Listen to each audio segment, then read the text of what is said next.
नमस्कार विद्यार्थी मित्रों, मैं रेखाबेन पटेल सेठ JS सोनावाला हाई स्कूल में अहमदाबाद 10वीं कक्षा के हिंदी विषय के अध्ययन के लिए आप सभी का हार्दिक स्वागत है। अभी तक हमने हमारे पाठ्यपुस्तक के 7 पाठ पढ़े। अब हम 8वें पाठ की चर्चा करते हैं। इस पाठ का शीर्षक है सुधा मूर्ति और पाठ संकलित है।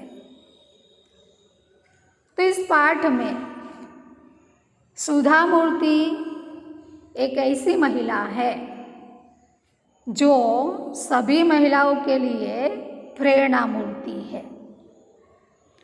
इस पाठ में सुधा मूर्ति ने यह सिद्ध करने का प्रयास किया है कि स्त्रियों के लिए कोई कार्य असंभव नहीं है।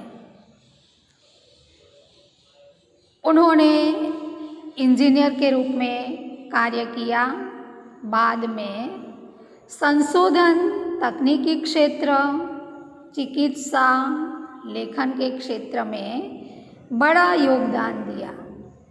महिला सशक्तिकरण के क्षेत्र में उनका योगदान महत्वपूर्ण है। विद्यार्थी मित्रों, आजकल हम देख रहे हैं कि हमारे देश के प्रधानमंत्री भी स्त्रियों के सशक्तिकरण के लिए बहुत सारी योजनाएं बना रहे हैं। तो आज स्त्रियां किसी भी क्षेत्र में पीछे नहीं हैं।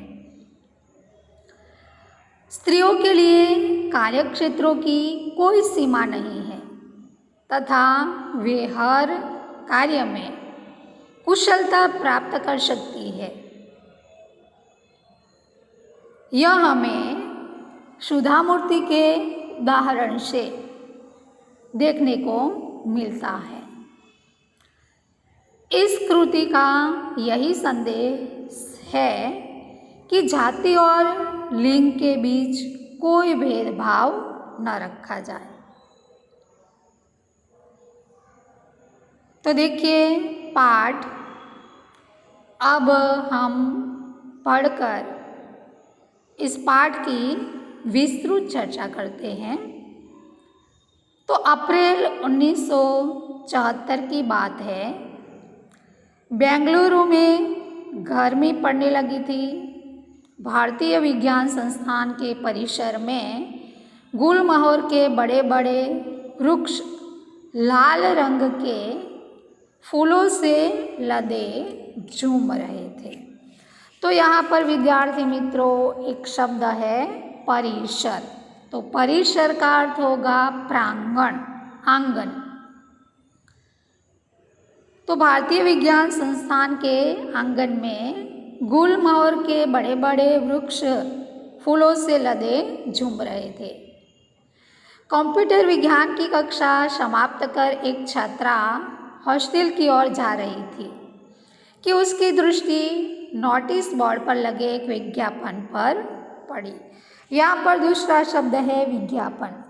तो विज्ञापन का अर्थ होगा विद्यार्थी मित्रों इश्तहार, गुजराती में जाहिरात।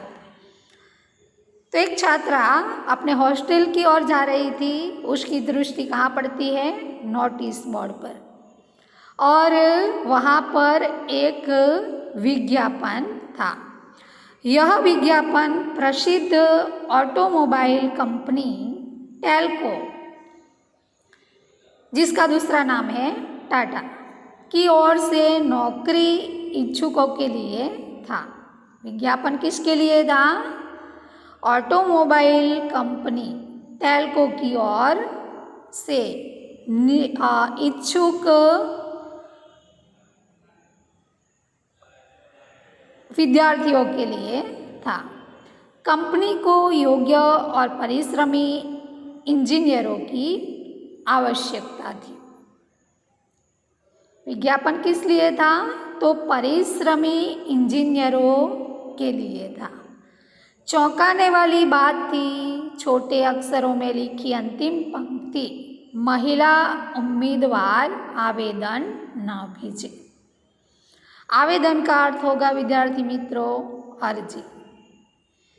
सुधा मूर्ति ने विज्ञापन पढ़ा और उस विज्ञापन में सुधा मूर्ति को एक चौंकाने वाली बात कौन सी लगी कि वहाँ पर छोटे अक्षरों में लिखा था कि महिला उम्मीदवार आवेदन न भेजे, अर्जी न भेजे। तो सुधा मूर्ति ने क्या किया, उसने एक बार नहीं 2 बार पढ़ा, विज्ञापन को 2 बार पढ़ा। हाँ, यही तो लिखा था, उसे नौकरी की कोई आवश्यकता नहीं थी क्योंकि उसे विदेश से स्नातकोत्तर परीक्षा के बाद रिसर्च की डिग्री के लिए छात्रवृत्ति मिलने की पेशकश हो चुकी थी। सुधा मूर्ति को नौकरी की अभी कोई आवश्यकता नहीं थी क्योंकि विदेश से उन्हें स्नातक की परीक्षा के बाद छात्रवृत्ति यानी स्कॉलरशिप मिलने वाली थी, उसकी पेशकश हो चुकी थी। पेशकश का अर्थ होगा प्रस्ताव। वह स्वयं भी विदेश जाकर उच्च शिक्षा प्राप्त करना चाहती थी, परंतु यहाँ भेदभाव, स्त्री पुरुष में इतनी असमानता, बात उसे कुछ पची नहीं। यहाँ पर मुहावरा है बात न पचना, जिसका अर्थ होगा बात गले न उतरना।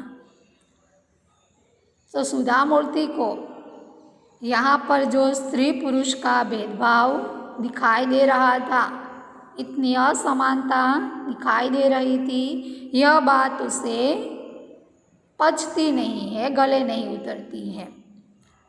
वह अपनी कक्षा में हमेशा प्रथम स्थान पाती आई थी और कंप्यूटर विज्ञान की कक्षा में पुरुष सहपाठियों में अकेली लड़की थी।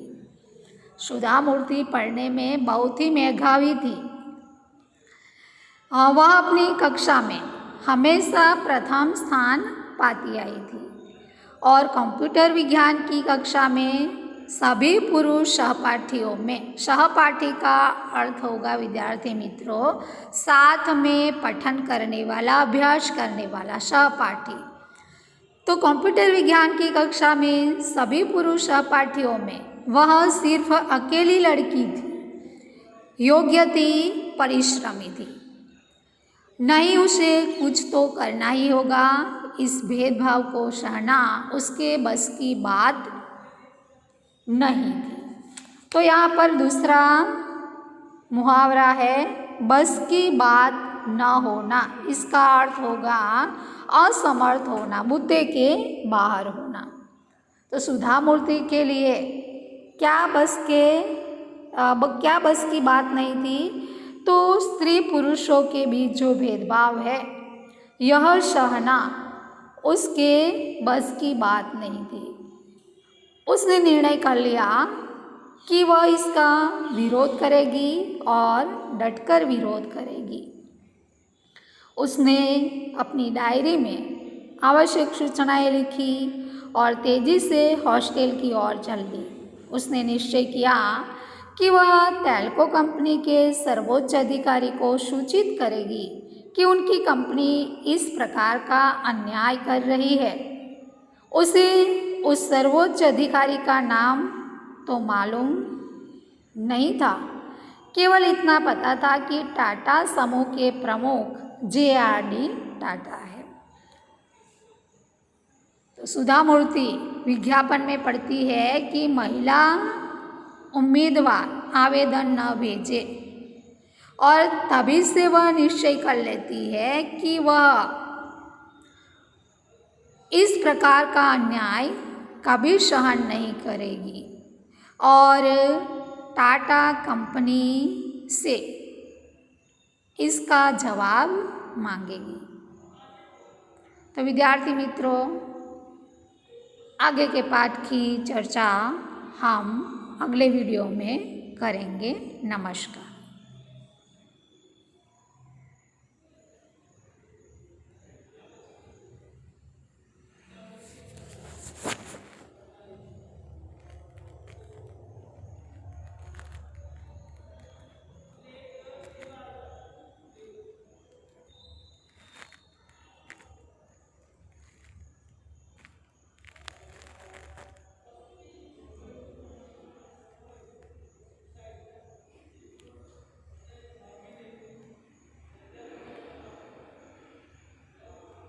विद्यार्थी मित्रों, मैं रेखाबेन पटेल सेठ